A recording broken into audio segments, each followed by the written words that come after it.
only going to be going for like an hour, but gonna Gotcha. just see where we can get in that time. I actually have notes for Yeah. once, so I'm actually prepared. Yeah, so far this campaign seems kind of just slightly vague to me. I don't know if it's just the fact that I started late or... Oh no, it's vague to whatever. everyone right now. We haven't had much time to Yeah. actually get into the story. We will eventually, but right now it's mostly just kind of getting the... exposition. yeah, it's like it's just kind of, I guess, getting the themes established before we actually get into stuff that makes sense. Oh yeah, I have to... Do I? Oh, I should Can I probably. get- sign Yes, this I do. one. I have to level up Matthias. Oh wait, is he only Sweet. level 1? He's level 4. Oh, He's supposed to be Matthias. level Oh, 5. oh yeah, I forgot. Oh yeah. I don't know when our next Wednesday game will be because I don't know when Joe's next Wednesday off is. But when his next Wednesday, when he has another Wednesday off, we'll go ahead and play then. Alright, so our set schedule is still Wednesday and Friday. Yeah. Okay. We just can't Because, progress. like, I've been needing a Wednesday. set schedule because my bandmates have been getting mad at me that I don't have a set time to jam. Oh yeah. So, yeah, they've been kind of getting real pissed at me, so, like, I'm glad this is still our... Oh yeah. No, it's Friday and Wednesday will they might be scattered, but Friday and Wednesday will be the consistent days. And I'll try my best not to screw anything up with my work schedule. Oh yeah. Oh, gotta love scheduling, man. Alright, let's see. Silencing my phone. I was doing the same thing that you just did. Oh yeah. And was everyone able to kind of catch up on where we're at? I didn't look. I don't have the Yeah. brain power to look at it. Oh yeah, I'll well, probably you... just look at my notes and be like, oh. Oh yeah, no, you're fine. Yeah, freaking Brennan is playing as like the polar opposite of Matthias, and it's great. Yeah, it's ridiculously difficult, too, because I'm a lot more like Matthias than I'm like Ivan.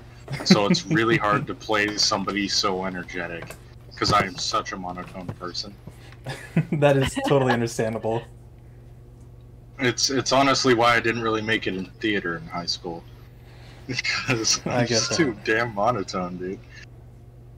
I am a lot of the time, but if I'm sleep deprived enough, or if I've had enough coffee, then there goes the energy. Or there is the energy, I should say. But either way... Well, yeah, that explains it, since I'm Right. ready. We Oh. rehearsals make you sleep deprived, I'm assuming. Oh, absolutely. I'm just. What? I wouldn't know anything about that. Yeah, just I not say like... going straight into my second show in a row without any break. My goodness, I couldn't imagine. I've only done 3 shows in my life, and I'm already burned out. Although Beauty and the Beast was the one that burned me out the most, but because the other 2 were both... I was in high school, I had way more energy than I have now, but still. Yeah, and you work a lot with Kennedy Productions, right? Yeah, Josh is one of my closest friends. Yeah, he was actually on an episode of the gaming channel that I do with my brother. Oh, nice. That's awesome. Yeah, he was friends with my brother for a long time too, and I met him a couple times. He's so great. Yeah. Such a great dude. One of my favorite human beings. Understandable. I don't think I've... he was the guy that was supposed to join your in-person game that I was in, right? Or was he one of the people? Or am I thinking... I might be thinking of someone else. Fuck, I don't know. I've had so many people try to join my games and then drop out. I don't know. Oh, yeah. I shall return. Give me a moment. Alright, no worries. We'll start once you get back. Yeah, I'm gonna go grab a snack real quick myself. I'll be Good back. idea. I feel that. I think this is going to be the earliest we've started in a long time, though. Because usually we have, like, technical issues and stuff. I don't even remember like the last time I played this one. I know, it's been at least over a month. At least. It's been a while. It took me a long time to really figure out what I wanted to do with this campaign, which is, like, one of the biggest issues. So it's like, when the time came around, I'm like, oh, I don't know what I'm supposed to do. Welcome back. But I finally figured something out, so this Friday game is definitely going to be a more consistent thing. Fantastic. Oh yeah. It'll still be like a... If I can... I think I will try to keep it every other week, because I'm also in one of Amelia's games. I'm in the game Kayla's running, and then we have our Wednesday game still. Yeah, it's also really hard for me to play Ivan because it's a young version of Ivan. He's 17 years old at this point in time. Oh, yeah. And I can't play anybody younger than 20 because my voice is too damn deep. I mean, when hey... I try to... When you speak in a falsetto for 6 hours at a time, it gets really tiring. You don't say. My goodness. I couldn't imagine. And when I try to, like, heighten the voice, it sounds kind of stupid, so I don't really do it. I can do it, but it definitely takes more energy than just speaking in my regular neutral voice. Yeah, definitely. That's why I couldn't do Danganronpa 2 on stream anymore. It's like, there's so many voices, and I'm like, oh, that's too tiring. Yeah, that, Oh, yeah. That case 5 of V3 is really something. I told you he gets pissed. He really does. His freaking voice clip when he gets all angry made me so happy, though, just him grumbling. Right. It's so funny. And then I got to the beginning of Chapter 6, and by the way, that chapter escalates way quicker than I expected. And the freaking Kibo, like, going all Mega Man on everyone, but then... Yep.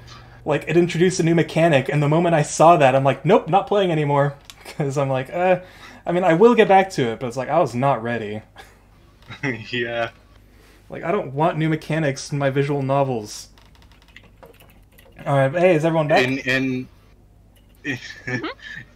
By the way, in case 6, real quick, you're gonna find out something that's really fucked up about that game. Oh, jeez. I mean, there's already awesome. Plenty going on, man. And then when Chapter 6 There's began... gonna be more. When Chapter 6 began with freaking someone saying, my name's Makoto, I freaked out for a second, but then the camera goes to some kid I've never seen before, and I'm like, oh, okay.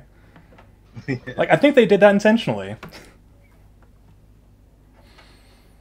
Alright, Definitely. oh, yeah. Is everyone ready? Yep. I am. Alright, sweet. So, we'll go ahead and jump right on in. So, last time, after Ivan had joined your group, you had gone over to Catrina Red's house, not without some issue, of course. The soldiers hired to kind of keep a lookout on the city of Redianor passed you, and thanks to Sara's simultaneous awkwardness but cunning at the same time, she managed to get them off your back by pretending she was one of them.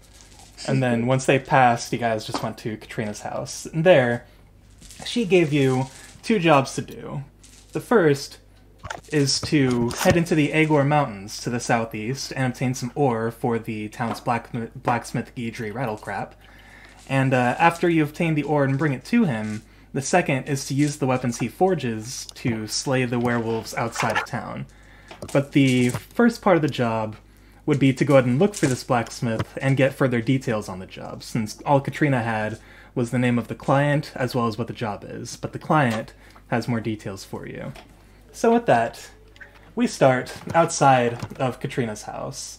The 5 of you, having barely gotten acquainted with Ivan, but are fascinated by his interesting character, have finished discussing with Catrina and enjoying watching Elliot be freaked out by Catrina's strange abilities. And now you are outside her mansion with a paper in hand.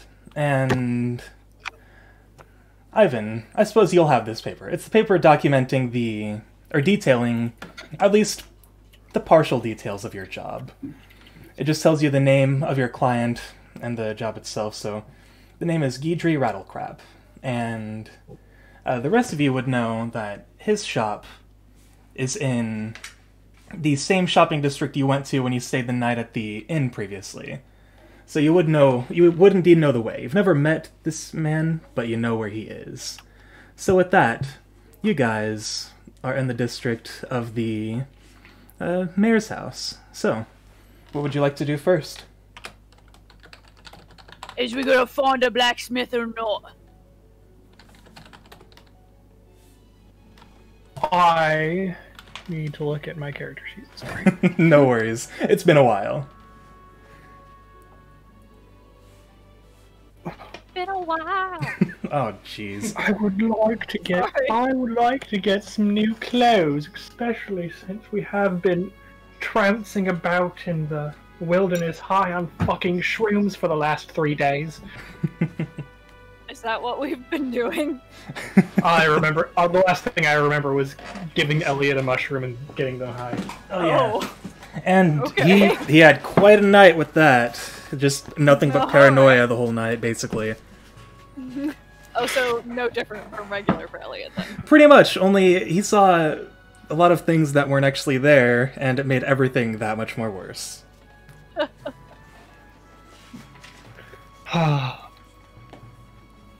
I would love to go to a blacksmith.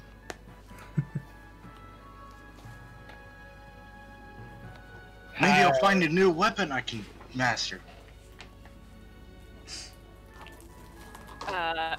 Haiza is just gonna start looking for the blacksmith, whether the others follow or not. Okay, and I know, Innavar, you did mention wanting to get new clothes, so thankfully all that is in the same shopping district that you guys went to when you were going to stay the night at the tavern/inn, run by a man that you guys met named Ferom, a rather tall elven man who's probably one of the tallest people in town that you've seen, but if you saw the recap, he seemed to know a little bit about the circumstances that brought you to the town. But regardless, Haiza, easily enough, you go ahead and just head out of the district of the mayor's house and make your way back towards the town center, which leads directly to the shopping district. And do the rest of you follow? Yeah. Alright. So you head back into the shopping district, and it's a little later in the morning around now. It's probably approaching 9 in the morning so far. The shopping district has a few people kind of bustling about, kind of entering and exiting various stalls, but for the most part, it seems like everyone who's here is just heading into this restaurant next to the inn you had stayed in, and there are the people just grabbing meals to go, or they're just staying in and kind of stalling for time, not wanting to go to their jobs. But regardless, as you enter the shopping district from the southeast exit, you do see 3 alleyways to your west, and each alleyway has a sign with an image on it. The one most to your right, approaching this, that is an image, a painted image of a sword with a red hilt. The alleyway directly left of that has this wooden sign with an image of a shield, with an image, wow, redundancy much, with a painting of a white lion, and to the alleyway of that, to the left of that, my apologies, is one more image. This one is just a sign with a carving of a very rude-looking carving of a bottle. Of a bottle. Yeah, just like a glass bottle with a long neck.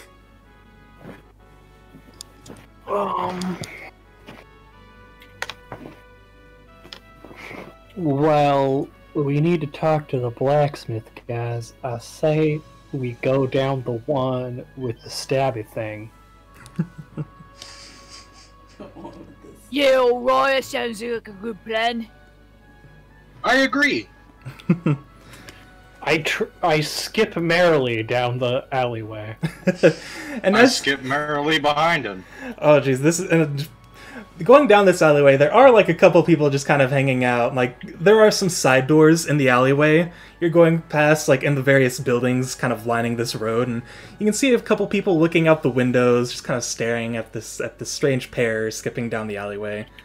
You get the feeling that people in this town aren't exactly very energetic. And we notice them staring at us? Let's see. Hang on. Let me double check your passive insight. Ivan does. I do not. What? Yeah. You notice that there are people just kind of staring at you guys as you're skipping down the alleyway. Oh, gotcha. Yeah. Yeah, with that, Okay. the path does take you down, and no one really says anything or gives you any strange looks. They're just they're more curious as to where these strangers have not only come from, but where they get all this energy from. But regardless, you guys managed to make your way to this building at the end of the alleyway. It's a dead end, and this building stands at about 13 feet high, like 13 feet in terms of height, and about 15 feet wide. And up on top of this doorway here is a... I forgot to look at my notes for this, even though I have them, so I'm really glad about that. So above the door, you see the same painting of that sword with the red hilt, and below it, written in common, is the words, "The Eager Knife." So with that, you go ahead and walk in, and the door is wide open, essentially. Like, once you get closer to the door... Oh, yeah? I open the door. Is this a bar or a shop? And as you say that, you see this rather short but very muscular fellow turn towards you. And he's got like this long, flowing red hair, but it's like he's balding on top, so the hair just kind of starts just above his ears and then just goes down the rest of his back. And he turns around and he has this thick red beard and this round doorknob-looking nose, and he looks over at you and he goes, "Does it look like a bar to you?" Well, a little bit, but I haven't been to many bars. Are you the blacksmithy guy that wants the stabby bits, right? And as you say that, he kind of just looks at you with like hooded eyes, and he puts his hand on a table behind him and just grabs a gigantic silver hammer with the head as big as his head, essentially, and he goes, "What do you think?" I think I'd like a fucking answer. He goes ahead and looks behind your shoulder and says, "There are others with you." I look behind me. Are there elves with me? Considering I'm an elf, I think. The rest of the party, probably. Yeah. We're not all elves. Oh yeah, not. Do I look like an elf to you? Ivan slams his hands on the tables and says, "Who cares about all that? What do you have that's awesome?" And Sara sent us. We're here to go kill werewolves and silver or something. I'm just here to get high. he kind of looks something that makes me look cool. He kind of looks between you two, unsure how to react, because he looks at you, Innavar, and on one hand he's like, don't know what to think about you, but I like your lifestyle. And you, he looks at Ivan, and he goes, "You got a bit of energy. You're pretty young." Slightly. He's like, "Alright, I can get you something cool, but first, the job, since it sounds like you probably talked to the mayor about this." "Alright then." He goes ahead and sets his silver hammer down on his desk and walks back around to the desk, and he pulls out a drawer behind him and starts rummaging through it. And finally he pulls out he produces a cloth piece of paper, and he goes ahead and hands it to you, Innavar, since you're the closest to him, and he goes, "Well, before we can slay werewolves, first we need to get iron ore, but there is a trick to it. We can't just get the iron ore and call it a day. No, you need to get the ore blessed in the Lake of Silver in the Aegor Mountains. So, here's what you do." And he goes ahead and, I don't have the visual for you right now. I'm sure I will next time. But, actually, I can post the continental map in Discord, because that'll help. Let me go ahead and grab that.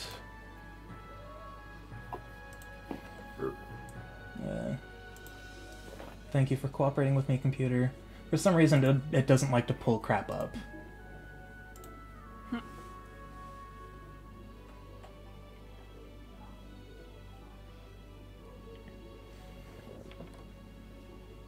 Alright, so he does hand you a map with a, it's not quite as big or detailed as this one. It mostly shows the nation of Daecarabys, which is where all of you are in, and he gestures towards the part that says Redianor, and he points at the mountains southeast of those, and he says, "That's where you want to go. Now the path is rather straightforward, as long as you, don't space out in the middle of walking through the mountains. Chances are you ain't gonna get lost. So, you should be good to go. Just get the ore. As a matter of fact, I have something for you." He goes ahead and he goes back behind his desk and he produces an iron pickaxe and goes ahead and hands it to you, Innavar. And he looks at the rest of you and he goes... I grab it and go, Haiza, this is yours. Haiza. My name's Haiza. Nobody ever gets it right, but I'll just keep correcting them. Haiza? Haiza. She just sighs loudly. I like it. You idiot, don't you know it's Haiza? If I punch you, will you recover fast? Haiza Slazer? No. No, I don't like that. Can you not do that with your mouth? Just like, don't do that. I'll do my best, Haiza. Haiza. Jesus Christ, this is hard. Hot dog stuff. Stares at you. This entire exchange... I mean, Mother Nature, this is hard. And this entire exchange, this blacksmith here, this is just kind of looking back and forth, and finally, he looks at Haiza and he goes, "Alright, Haiza, so you're gonna handle that." And, well, I suppose I should introduce myself, right? The name's Gidry Rattlecrap, and who are the rest of you lot? We like to go by our stage names. What? What? Just... Sorry. We like to go by our stage names. I know this one here is easy over or whatever, but who are the rest of you? I'm Ivan, I'm a hero. He just looks kind of taken aback and he goes, "Ah, youth, don't let that go away. What about you, Mr. High Person?" Me? Yeah, you. They call me, Innie. Innie? Alright. What about you, strange one? I'm sorry, I'm so out of it right now. No worries. Sara is just, she's really just standing in the back, just like observing. And she goes, "Most don't remember my name for very long, but Sara." Oh yes, real hard name to remember. What about you, big one? You're still hanging about. When did you get here? I've been here the whole time. Oh yeah, she followed you guys into the building. Oh. Who are you again? See, like I said, no one remembers me for very long. Strange lot. Don't seem like friends, but you do seem capable. No. Neither really. And the whole time, Elliot's actually been hiding behind Haiza, and he is just not wanting to deal with this strange, gruff man with a big hammer. Well, now that we got the pickaxe and the map,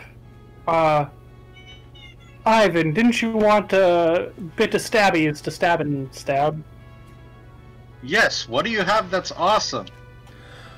Well, you see, If I had things that would be awesome, I wouldn't be asking you to get all for me now, would I?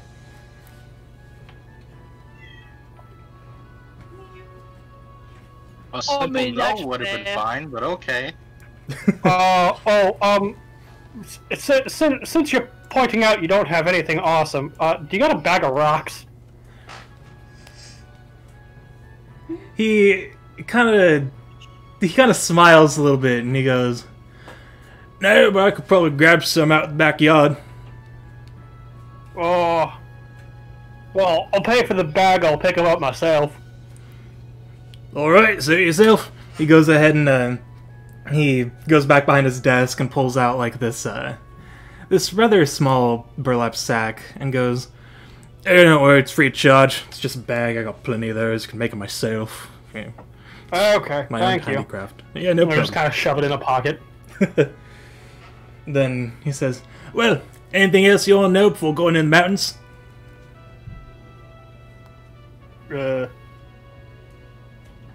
I don't know. Wait. So, out of character, is this like a general store, or is this just a blacksmithery? It's just a blacksmithery. So like he primarily just sells weapons, nothing else really. As far as I can tell, I don't have Jack Diddley on me. Oh yeah, you guys basically I have started way out too with many nothing. weapons already. Oh yeah, but Ivan he's a hero. Ivan is ambitious. He will carry as many weapons as it takes. Regardless of proficiency, basically. Oh, okay. So like we're all here in our skibbies, and Ivan has a bunch of money. Yeah. That's false. I have 9 gold and Okay. 101 copper. Because all I got is my good berries to my name. Well, you I guys set do up at my least have character to base. have a lot of shit and not a lot of money. You guys do at least have basic clothing, but like nothing substantial in terms of protection.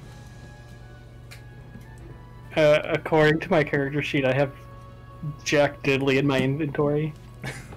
Oh, yeah, that's normal. There hasn't really been anything yet. Hang on, let's. No, like I literally do not own a thing to my name. You should at least have 5 gold on you, right? Yeah, I have Okay, that. good. Okay. I just wanted to make sure, because I think everyone got a bit of gold in the last session, so yeah. Yeah. I thought about it. Cool. Oh. Alright, so that's all for the inn, and oh yeah, one more detail. And then he like hobbles back towards you guys and he goes, "Once you dip the iron ore into the lake of silver, make sure you bring it back within 48 hours, because if you don't, the silver will wear off and all of this will have been for naught." Okay. Can we not just bring the Lake of Silver to here? Seems like a lot of walking. He just shakes his head and he goes, "Oh no, that silver. Believe me, if it could be moved, people would have moved it. But there are reasons for why it must stay in the mountains." Oh, all right. Sure, alright. Alright. Well, that's about all the details I have for you. You all good? I'm ready, let's go do it. Alright. Well, okay, so out of character again. We do have our starting items? Yeah, Oh. Oh, okay. you should 'cause now, at least. Because, That's what I was talking about. I see. did not okay. have anything on my character sheet. Yeah, you can- absolutely anything. You can I go don't ahead have and... anything either. Oh yeah, if you don't have anything, feel free to go ahead and add your basic items. Okay. I was just saying, we're gonna go fight with literally nothing. Alright guys, I need to know what my druidic focus is. Is it a sprig of mistletoe that I tauntingly wave over the heads of my enemies right before I kiss them with a fireball? A totem of a small bugbear that I just toss at them to cast fireball. I mean, I would have assumed it was whatever those things are that people that don't know the words for that do drugs. They put their weed in it and they like glass thingies. Oh, the bong. But no, like the little ones, like the little tiny handheld ones that some people have. Oh, vape pens or something? No, I don't know the words for them. They're like they look like oh Jesus, no, I can't even remember the ones for regular tobacco. Pipes? What's the fucking word for the little things that people put in their mouth and they put their drugs in and then they light them on fire and then they like puff You out? mean a pipe? Yeah, that, but for marijuana. They're still called pipes. That's a pipe. Oh, okay, well, that's Okay, thinking of a I'll take a bong? U wand and it'll just be a pipe that I chew on. I have a U pipe that I smoke Alright. my druid leaves out of. That is more than fine. I like that. Okay. That was an exchange. Sorry. Your choices are pipe, bubbler, and bong. Like, I would have posed nothing. I'm to sorry, I'm a that. connoisseur. That's understandable. Sorry. I am also very. Why would you lacking, put a that's why I con in a said sewer? nothing. It doesn't sound like a great idea. That's where they belong. Dang. Savage.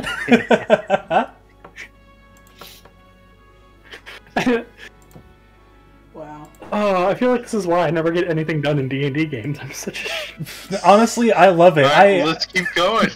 Yeah, I mean, if everyone's ready, we can definitely go ahead and move forward. Yeah, I'm good. All right, cool. So, I'm kind of sick of this dude. so yeah, going ahead and getting everything prepared, you make your way back to the town center and prepare heading to the town of Redianor. And since you were given a general guide in terms of the direction to go, it isn't too difficult of a journey. You finally make your way... Oh, yeah? As we're walking, are there any, like, berries on our path out to the front gate or something? Oh, yeah, to the outskirts of town? You know what? While you're walking, feel free to make an investigation check. Alright. Insight. Investigation. Is this man straight up gonna die from poison berries right now? 14. I mean, Yeah, none that you can really see. This town is, mostly just kind of old weathered cobblestone and, somewhat pale grass wherever there is nature. It's not a very... Yeehaws in the background saying some racist shit. Now you're describing Grant's Pass. But, It's like the kind of thing an idiot would put on his luggage. As we're headed towards the gate, do I see any guards around? hang on, let's see. Are you, like, actively looking for them, or are you just kind of glancing around? Mm-hmm. Because of what happened earlier. Oh, yeah. Go ahead and make a perception check, then. Sorry, I'm eating gummy bears. No worries. I shouldn't be, but oh my gosh, first roll of the night. Yeah. Ooh, that's actually really good. 18. Wow, nice. Walking through the town, you did kind of catch the glimpse of the armor of the guards among the crowds of the people, but none of them appear to have their attention turned towards you guys as you're making your way outside of town. Okay, just making sure. Okay. I mean, they do think I'm one of them. Oh yeah, and if they tried getting you back into the rank and file, ooh, that'd be fun. But, anyway. Is there anything else anyone else would like to do before leaving town? Nah. Alright.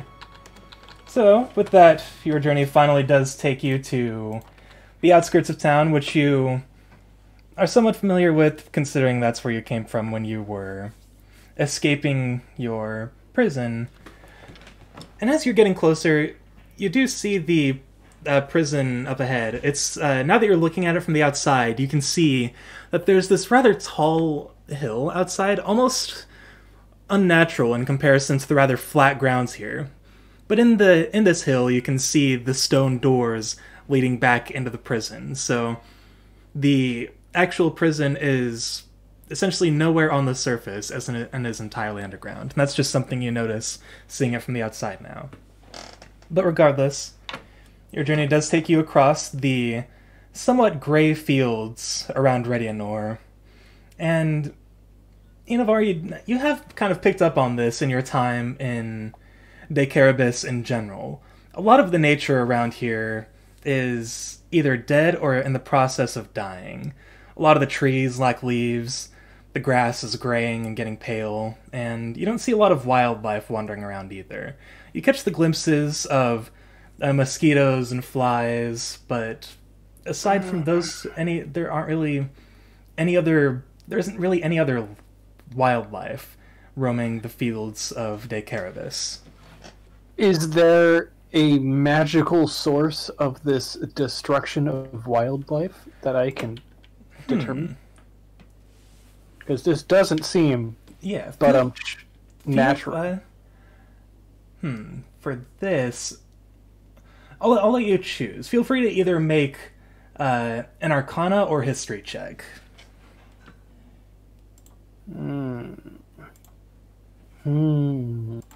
Which one's better? Oh man, they're the same. I'm gonna do a History check.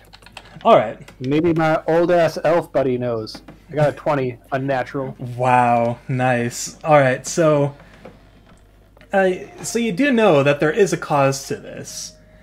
Beneath the entire continent of Brintald, there is a massive mist deposit. The source is unknown, but this unnatural mist comes crawling to the surface through various gaps in the earth, and this mist is harmful to at least surface life that you're aware of.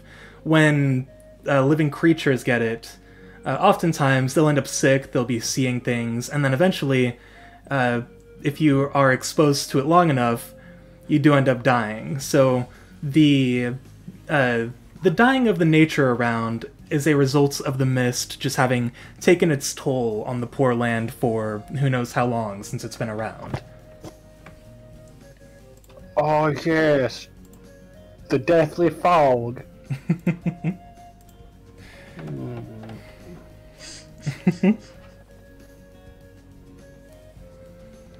Alright, anything else? Oh yeah? Yeah? I guess I just keep walking. There's Okay. nothing really to Yeah, that's share understandable. Sarah's just hanging out. Oh yeah, and Elliot's just kind of looking around and staying close to Haiza because she's like the biggest person on the team, and she's like, you know, if anyone's gonna protect him, it's gonna be Haiza. So,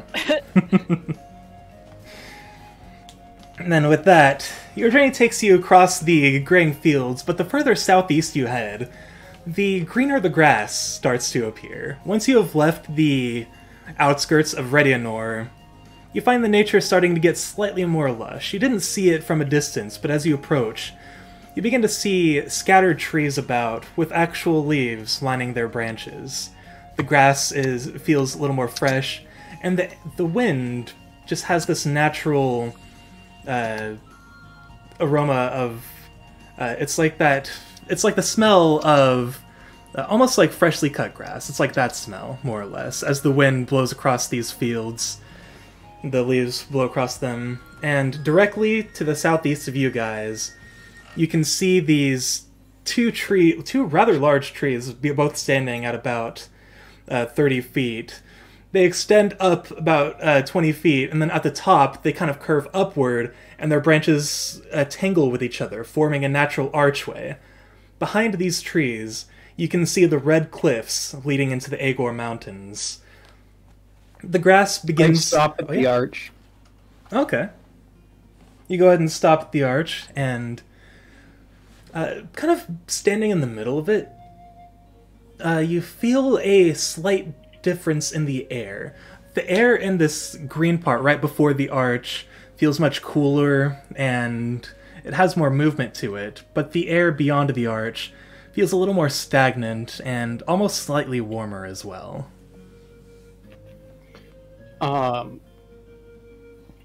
going to silently ask for admittance onto this land as I pass through the arch. All right. You go ahead and silently ask that, and you feel a bit of a breeze blow across you that doesn't seem to target any other place around you. You just feel the breeze hit you for a little bit, and you get the feeling that the nature around you is allowing you to pass, but before you step forward, a single leaf just kind of falls to the ground, almost as a warning that it might be a little dangerous ahead, but you can make it. Okay. I nod and walk on. Alright, and then do the rest of you follow him across the arch? Yeah, Yeah, absolutely. Not noticing anything interesting going on with the arch or the leaves. Oh yeah. Doing just my dank druid stuff over here. Yep. No one cares. Ivan is just looking around at all the sights while he has an arrow in his hand, and he's just like doing the thing where he moves it between his fingers. Like a drumstick. Yeah. Sarah's just Sarah. So it's like peace. A name I can actually pronounce. Now, what did you say your specialties were? Because we got the smashy furball, hero Who says boy. I'm smashing? Just because I'm big and stupid doesn't mean I like to smash things. I say that's racist, but Elliot just it's kind of a little racist. Elliot peeks back behind you and goes, "Oh, you smashed a lot of heads back at the prison, though." Well, yeah, but that doesn't mean I like it. Okay. And he just kind of shrinks back. Shouting with glee. Well, yeah, but that didn't mean I like the smashing thing. I just like the killing thing. I don't like to smash things. I like to slash things. The slashy furball, is that better? Yeah. Okay. Stabby. Kind of stuff, you know. It's more my thing. But yes, back to Sara. What is it? What again? She just kind of slowly looks up because I'm a halfling, so I'm very short compared to everyone else. very short. And I am very tall. Yeah, compared to everyone else. And she just goes, "If you knew, you wouldn't be alive." And Elliot just kind of does like a silent or like a very quiet, like just kind of is backing away from Sara now. And then she just looks back down and just ignores everything else. Good berries, anyone?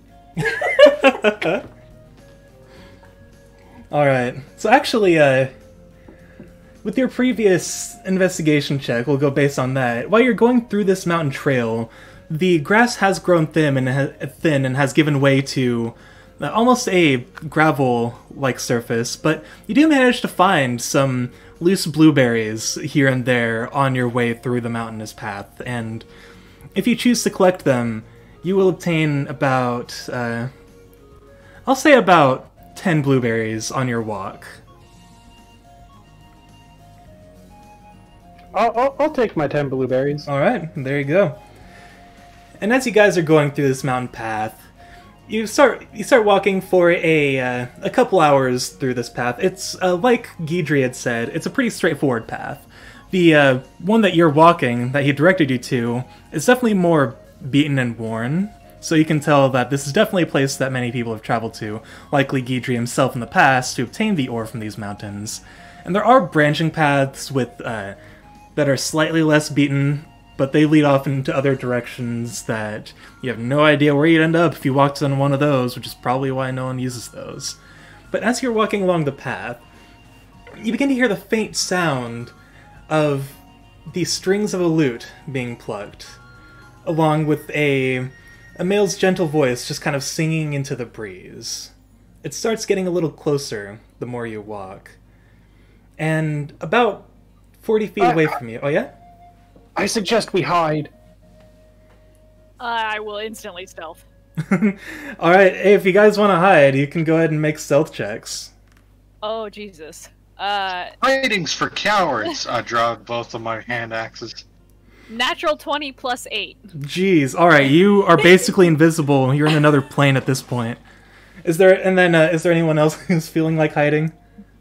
I just stand next to Ivan and then put the hood of my cloak up, and I'm like, yeah. just nothing. And then Innavar, you said you were hiding? I was merely suggesting it. Oh, okay. As I cast fog cloud. Alright, and then Elliot's gonna panic and try hiding behind Haiza here, so let me go ahead and... Haiza's gone! Oh yeah. Actually... she disappeared and left Elliot standing alone. Actually, for the sake of Elliot not being here, who wants to go ahead and do the rolls for Elliot? I don't have any physical dice on me right now. Oh, okay. And if I try and load another page, my whole internet will die, so... Okay. It does Okay, cool. barely lets me do one page. I just don't want to. I'll let my brain be the non-existent. Be like, fuck it, go for honesty.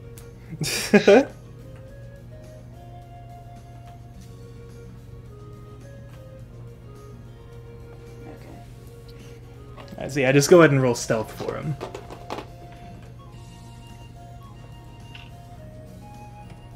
They have a +0. Yep.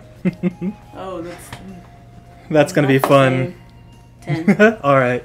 So, by the time Elliot tries hiding behind Haiza, Haiza's already gone, so Elliot starts kind of panicking and just looking around, not knowing what to do. And Sara just kind of remains on the road with her cloak up, and Ivan, you said you're just pulling out your axe? I pull out both of my hand axes. They're both light weapons, so I can dual wield them. Alright, so the moment you pull them out, this guy, you see him now that he's closer, he's about a medium height human man with a very kind of tousled, messy blonde hair. He's got this pale complexion and very bright, almost silver blue eyes. And the moment you pull out your axes, he stops playing and backs up and he goes, whoa, wait, I'm sorry, I don't mean any harm if you thought that was the case. I turn to Sara and go, relax, I speak common.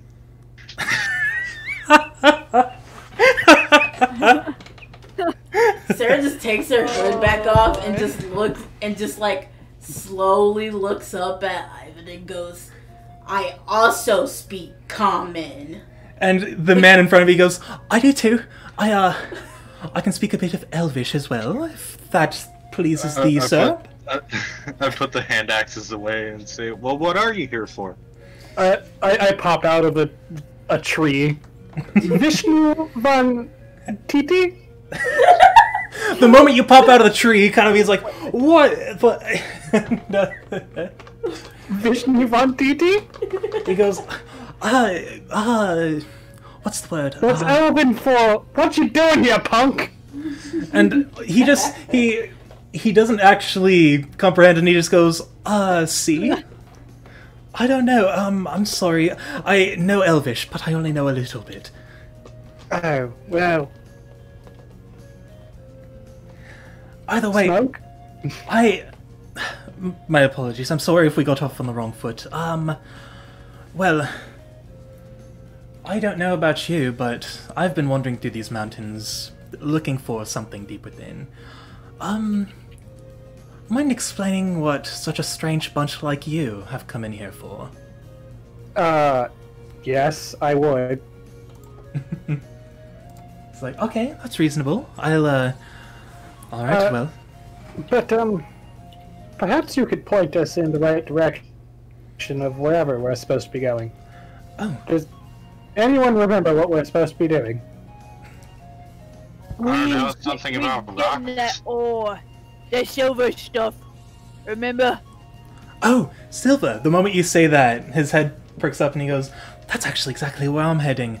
And, I know that sounds like a coincidence and probably a bit suspicious, but I promise it is not. Either way, I can most definitely lead you in the right direction, considering that's where I'm going, and you seem like just the perfect bunch I've been needing to head over there, because you see, it's a bit of a dangerous path, and if you look at me, he kind of waves his arms around and looking at them, they are very thin, and he goes, I'm not exactly the strongest, so how about I guide you to where you're looking for, and in turn, we protect each other on our way there. Does that sound alright? No. Yeah. What's you going to the silver for? Ah, that's a good question. And once he mentioned that, he pulls open this satchel he has at his side and pulls out this incredibly shiny silver flute.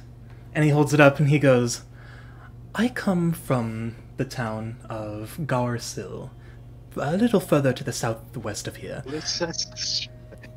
And and he holds the flute out and he shows you guys, and it looks like a regular flute essentially, but the shine on it is unlike anything any of you have seen on any instrument for that matter. And he just kind of shows it off, and you can see the sun reflecting off of it, and he just says, this thing is called the Flute of Silver, and there's a rumor in my hometown that says if you play this flute near the Lake of Silver in the Aegor Mountains, the goddess of the lake will come out and bless you with good luck for the rest of your life. So, that's why I'm making this journey. I don't need luck, I'm a hero! Yeah, that sounds like a load of crock. And Shit you like probably that don't happen stole. in real life. And Can I insight on his story there? oh, of course, go ahead. I want to. What does my druggy gut say? It says 19. That's a good roll. So, you, on that roll, you do personally feel like this does feel like an old folktale, but the person talking, it seems like he genuinely believes in it. If the flute's that important, how did you come to have it? Oh, it was actually sold to me by a wandering merchant who came here from the Aegor Mountains himself. He said that he wandered into the mountains, and this flute actually came from the lake itself. He brought it up, played a melody, the first melody that came to mind, and then the most beautiful goddess in all the land appeared above the lake, touched his shoulder, and next thing he knew, anything he wanted, he obtained. So he came to me, and he said that because he already received the magic of the goddess, he wanted to pass that on to any other lucky soul who may come upon the flute here. And he said that the tradition is to go ahead and go to the Aegor Mountains, use the flute on the Lake of Silver, and then once you are blessed with the goddess's luck, you return and sell it to another person, tell them the story, and the cycle continues anew. Are you sure he said goddess and not bodice? Not to poo-poo on your story, but if he had everything he wanted, why was he needing to sell it to you? Why didn't he just give it to you? Yeah, nobody besides me is that nice. And as you say that, you see his face kind of sink a little, and he suddenly gets a little disappointed, and he goes, oh, that's besides the point. He probably just, he said it was the tradition. He said that once I receive the goddess's luck, it is my turn to go and sell it. Another important question. If it's tradition, but he was the first one to have the flute, how is that a tradition, unless he made that shit up? Because I'm starting the tradition. And he just kind of smiles proudly and goes, my name is Reeve Alphon, and I am prepared to become the name on everyone's lips in the whole of Inclusia. Well, Reeve, I don't know why my accent keeps changing. I feel that. But, unfortunately, you may be bereaved. So, sure, come along with us. Would you like a blueberry?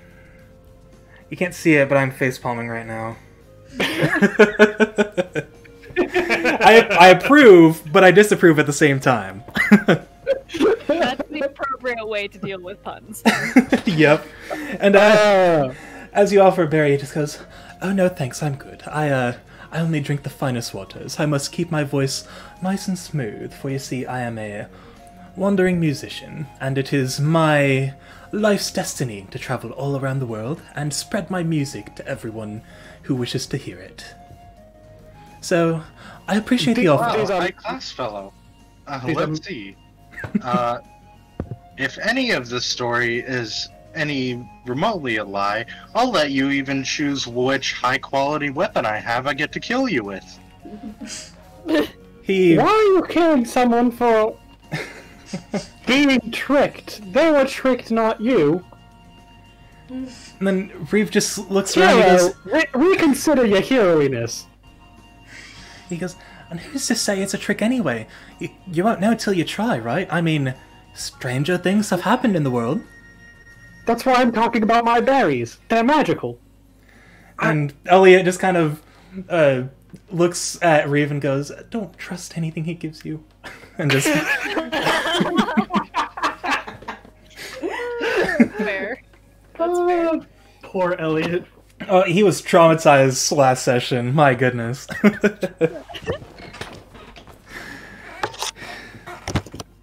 And then finally, Reeve looks at the rest of you and goes, "Well, I've introduced myself. What about you? Do you all have your own unique names, or do you go by one big group name? Because if you have a hero with you," and he gestures towards Ivan, but he also air quotes as he says hero, and he goes, "then you must be some sort of merry band of fighters, am I right?" Mary, yes. Haiza just laughs. We like to go by the Fuzzy Slaughter. The Fuzzy Slaughter. I like that. I turn into bears. That one's fuzzy. The midget likes to kill things. The hero saves people. It's like, oh yes, I can tell he's a real hero, that one. Why am I ever allowed to talk in D&D games?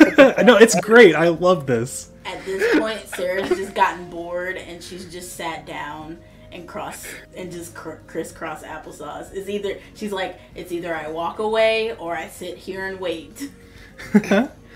All right. Ivan is trying his best to hold his anger in, and it's making him quite silent. That's totally understandable. All of my characters are such fucking assholes. It's great though. It's perfect, and I love it. Oh man. The Fuzzy Slaughter, and then Reeve goes, "I'll remember that name. I'll assure that your names are spread throughout the world. You know, once." Don't spread the name, please. Too late. Yeah, I'm not giving you my name, so fuck off. Don't worry, I'll tell you all about them as we go along. Oh, but I'm worried because you can't say my fucking name anyway. Of course not.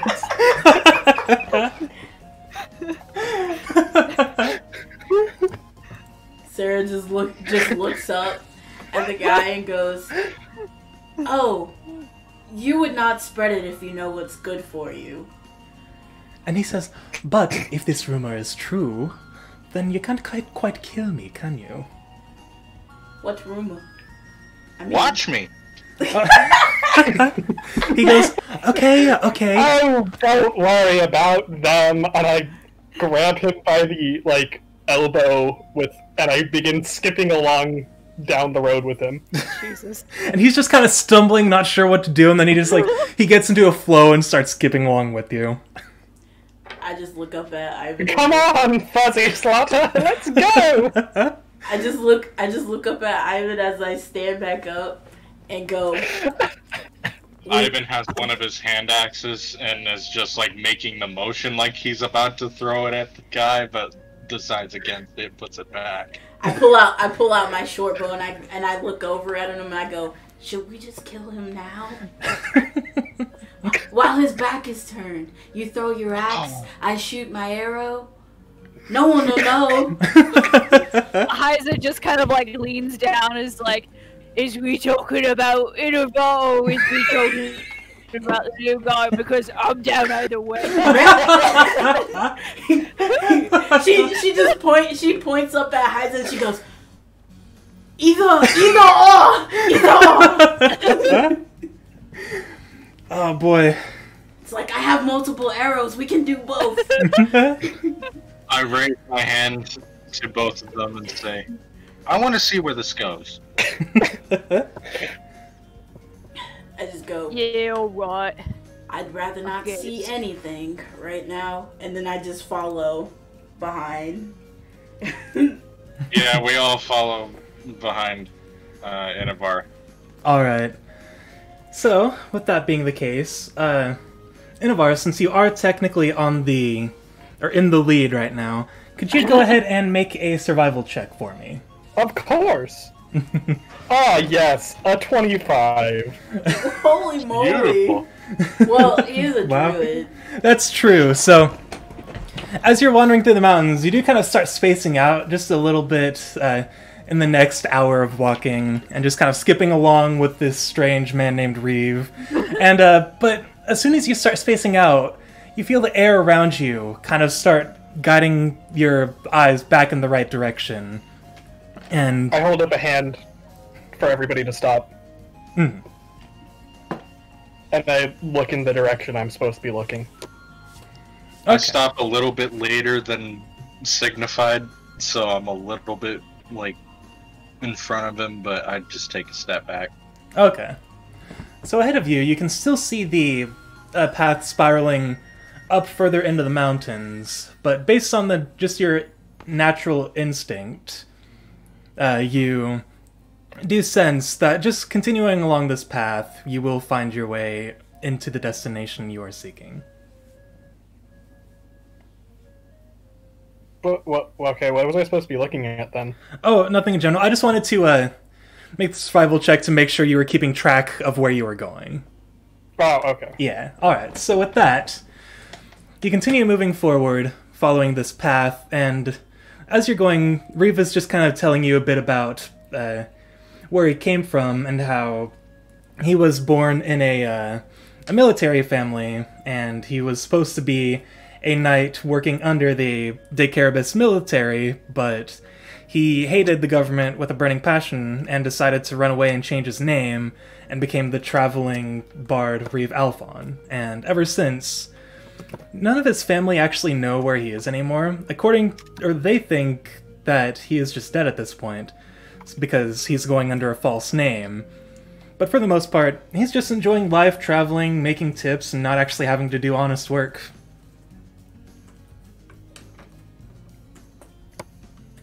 And I lean in a bar and say, this guy is just one of those guys that, like, he's hyping himself up way too much. He could never be a true hero like me.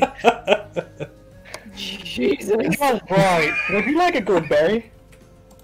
No, thank you. See, I myself was born down south to some good old high elf magic bunches. He comes from a land down under. Quite right. Alright. I left the aristocracy because, well, sitting and making tea all day was a bit boring. And besides, there's so many wonderful plants outside, not just tea. Did you Some, hear like, too much very thunder? good ones. I just take out a dagger and just start juggling it. You run and take cover. Just like, I could throw this right now. Like, so I feel like so many things would be solved if I just threw this dagger right now. And Elliot's like, that's true, but maybe don't. Oh, if you're planning on killing me, I come back as a tree anyway. Don't worry. Oh, that's excellent. I hope that once I receive the goddess's blessing, I can come back as something as well. Something like a bird or a butterfly, or even a bee so I could sting my enemies. You know what's great about all of those things? What? None of them can speak common. Oh, trees can. Trees are always speaking. Yeah, but not in common. You don't hear their screams, Haiza? No, but there's some other screams I wouldn't mind hearing. Oh dear! I cover my mouth and blush. Oh, what? Alright then. And Reeve just elbows you and goes, I don't think that's what she meant.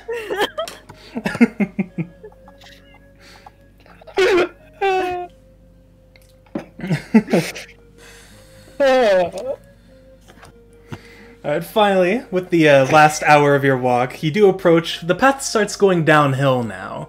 It's a bit of a steep path, but it's not so steep that it's impossible to run down.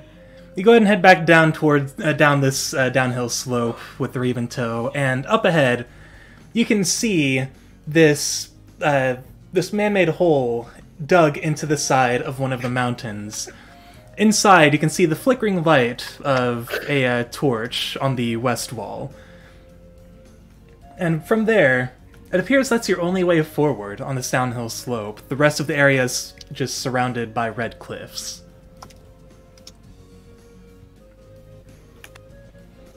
Oh, yes. Red cliffs.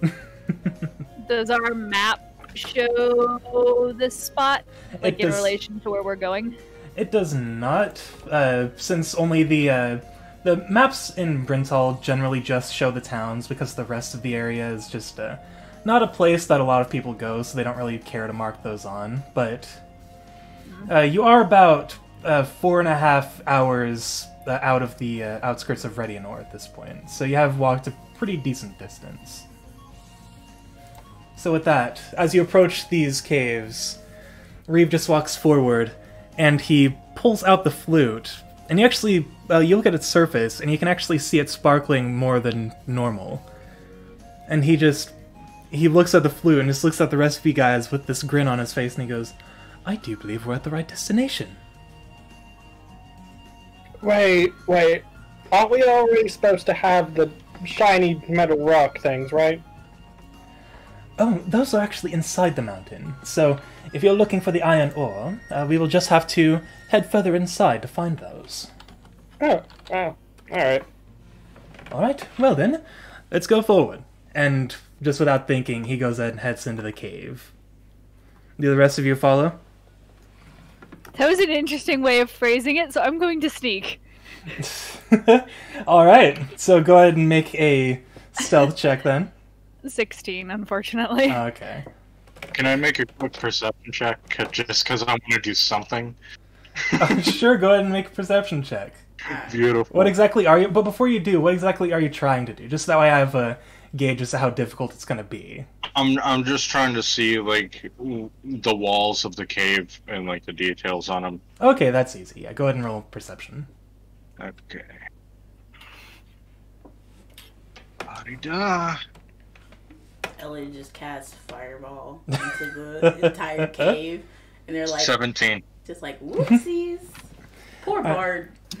Oh yeah. So, approaching the entrance to the cave, the walls are. They look pretty natural. They're all kind of jagged on each side. They're the same shade of red as the cliffs outside, and you can see some marks along the wall. And just based on what you can gather, this is likely where miners have come when looking for iron here in these caves. And then you can see... Oh, yeah? Sorry, me chuckling to myself because I was like, why are the underage coming up here? Yes, that's a joke that hasn't come out yet. Iron. Yeah, and... Oh, jeez. And then, you do see, there are torches lining essentially the entire section of the cave that you can see ahead. You can see about 60 feet ahead of you, and there are torches and ropes lining the wall. You can tell that, despite the fact that not many people really go into the mountains, this is an area that plenty of people populate. And so we're just kind of standing at the mouth of the cave looking around? Yeah, and Reeve has just kind of gone on ahead, and he's still skipping, and he's just kind of humming to himself now. Well, I suppose we could follow Reeve. Or we could ditch him. I want to know why it seems like he's been here before. He's having an awfully easy time just going along and doing his thing. He did say he was here before. Oh, right. Yeah. Well, Fuzzy that Slaughter, explains it. If he's been here before, why are we following him? because that's what guides do? But he found us in the forest, and we were going fine without him. None Well, of he's these leading questions us are to going to get fight, answered. obviously, We 'cause- stand here. He wanted us to go kill something for him so we could play his flute. Toot toot. No, he said he wanted us to take him to the lake. That way he could play his flute. And some goddess was gonna go, "Oh, you lucky, blah blah blah." Wait. If he's been here before, why does he need our help getting to the lake? I just said that! He said he wanted protection. From what, though? Well, Does he good know question. about Let me something try. that he's not telling us hey, about? hey, reindeer. Reeve. Reeve has gone on a little far into the cave, so he can't necessarily hear you at this point. I was gonna say, we're just all screaming at each other outside. We're gonna cause a freaking avalanche and the whole cave's just gonna collapse on him. Thank God. Ivan picks up a medium-sized rock and throws it at the back of Reeve's head. For this, go ahead and Frisbee. make a dexterity check. He's so far away. How? Dexterity? Yeah. Okay. He's very far away. If he can't hear us, That's just... If 18. he can't hear us in an enclosed space. oh no! Alright, We just like clock him. go ahead and roll a d4 for me. Just a D4. Yeah. 4. Not 4. Oh my god. Wow. Alright, so you pick up the stone, and you really arm back and throw it with a lot more strength than you intended. And it goes ahead and just clocks Reeve on the back of the head. And he actually falls to the ground and quickly Good job. he grabs the back of his head and he turns around.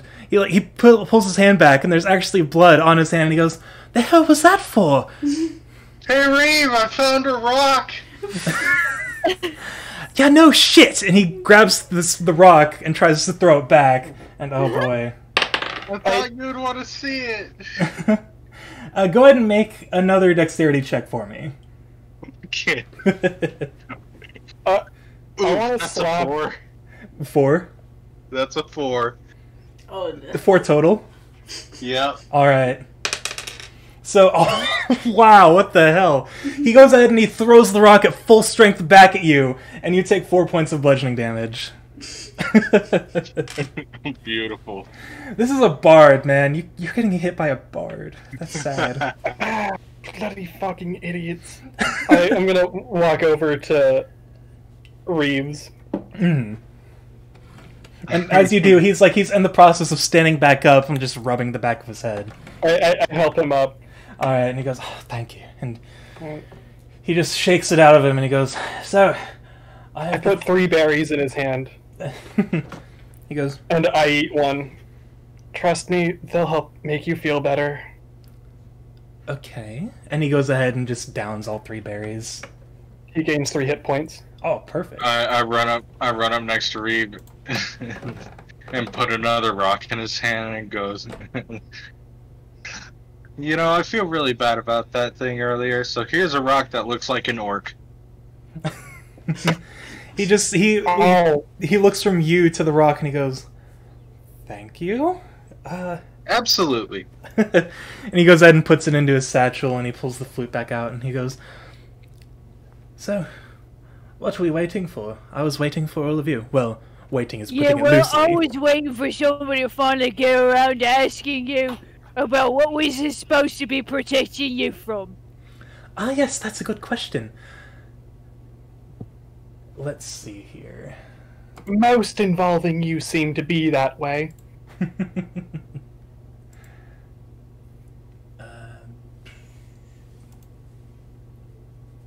Ooh, okay. Innavar, right before he actually begins speaking, you do hear this slight chittering just kind of echoing in one of the corridors. Aussie Slaughter at arms! Haiza instantly sneaks. Alright, go ahead and roll stealth once more. 18. 18, not bad. And Reeve just goes, I need protection from those things. And Elliot immediately starts panicking and is going to try to... Or actually, I don't know, since you're rolling for Elliot, you can choose what he does. Panic. Okay, so he just panics. And then Shit. Reeve goes, they are on the other side, but our destination is this way. And he points towards towards the corridor to your guys' immediate left, where the sound is not coming from. I grab Reeves. What are they? And Reeve just he avoids eye contact and he has this awkward grin. He goes, well, they're, I don't know quite what they're called, but they live in the mountain and they aren't very happy with, humans and most humanoid creatures for, well, digging How directly into many the mountain. legs? Oh, they just have two. They just have two, but, What color is their skin? Stop asking so many goddamn questions and how let's go. pointy are And I their just go. fucking ears? The way he pointed, I just run. I'm like, peace out, and then Elliot follows after me. Oh yeah, and then Reeve just kind of shoves himself away from Innavar and he goes, we'd best not waste time asking questions here. Let's head to where the ore is, and then we can find our way out, hopefully without encountering those things. Well, that's not going to happen, but sure, let's get to the fucking rocks. And then What if I wants to kill the things though? Whispers Haiza loudly. She's bad at whispering. I pat you on the arm. There'll be slaughter. There will be slaughter. Haiza is uncomfortable. oh boy. Yep. This is I love this group. You guys are great. Me and Elliot are gone. Yep. If this ain't the fucking B team, I don't know what is. It's great. I love it. I don't know why my character is so fucking bipolar. It's great though. Weird characters are the best. Yeah, we go off on way more tangents in the campaign too than we do the first. Oh yeah.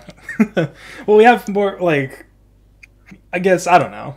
It's stuff, but We have more opportunities to do so. Ian, are you also responsible for my other game that they're a level behind? Is that your fault too? Yeah, I feel like I'm now remembering that's also your fault. Oh it jeez. is definitely my fault because I'm such a fucking spaz. Hey, my character is too. Well, he's not a spaz. He's just weak boy. Meanwhile, freaking Olivia just clocks everything. All right. So since we don't have much time left because I have to work soon, unfortunately, let's go ahead and press onward. So, with that being the case, do the rest of you follow Reeve as he begins heading towards the left-hand corridor? Yeah. Absolutely. How fast is he moving? Reeve, who is also following after Sara, and Elliot, who just left everyone behind. Yeah. Oh, Reeve he's somewhere between a regular pace and a speed walking, so he's walking kind of fast, but not super urgently.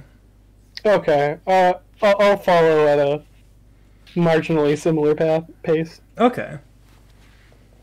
And then with that... Follow at a slightly faster pace. Alright. So, as you guys go ahead and head down this corridor, once you get far away enough that you can't hear the chittering of the creatures from the other corridor, Reeve goes ahead and pulls out his flute and holds it forward. And as he approaches another fork in the path, he kind of aims the flute to the right and then to the left, and sees that the flute begins glowing more once he aims it at the left corridor, and just keeps heading down that way.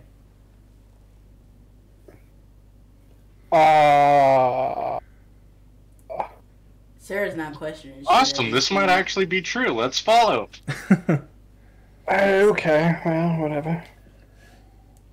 As you guys do continue down this corridor for about another 20 minutes, the walls do begin to start lighting up just a little bit. You start entering a wider area as the corridor opens up into a larger circular room. Large to the point where areas of it are actually not fully visible upon entering, but you do see, lined along the walls, are the iron ore that Guidry had sent you to grab. So with that, who would like... start getting that shit. Alright, so with that, go ahead and make... So, Haiza, since you have the pickaxe, do you want to go ahead and try doing the mining? Yep. Alright, so... Go ahead and... You know what, yeah, I'll make it your choice. Go ahead and make either a dexterity or strength check. Okay. With or without proficiency? You can add proficiency. So... I got a 1. Oh, no. Oh, yeah, so... The moment you go ahead and lift the pickaxe up, you go ahead and go to smash it into the iron, but just the way you're holding it is incredibly awkward, and you smash it, and the iron head of the pickaxe just pops right off. Yeah, I meant to do that. And I'm gonna pick up just the head of the pickaxe, and I'm gonna try again with just the head of the pickaxe. Alright, so go ahead and make either a strength or dexterity one without proficiency this time. Oh, much better. 23. Okay, yeah, that's good enough. So, just like holding the head of the pickaxe, you begin chipping away at the iron, and you just make sure to not get too many marks on the iron itself, since you want to try to keep it as pure as possible. And after about 15 minutes of work, you do finally get a rather large chunk of iron ore, and you feel that, considering how deep in the wall this particular ore was, this should be more than enough to return to Guidry. And then, upon finishing that, you do see Reeve standing in the front of this massive lake, and you can see the water is shimmering this bright silver, almost blue color. And he looks at you and he goes, "I do believe this is the lake that you must put the iron in. So, feel free to do the honors." Before you do that, I just want to take a look here at this water. Alright. And he goes ahead and backs away and just kind of gestures for it. And, with that, what exactly are you looking for about the water? Magical properties. Okay, go ahead and roll an Arcana check then. Rolling hot all night. I got a 12. Alright, so you do sense this strange aura about it that you haven't felt around other lakes, but you aren't able to quite identify what it is.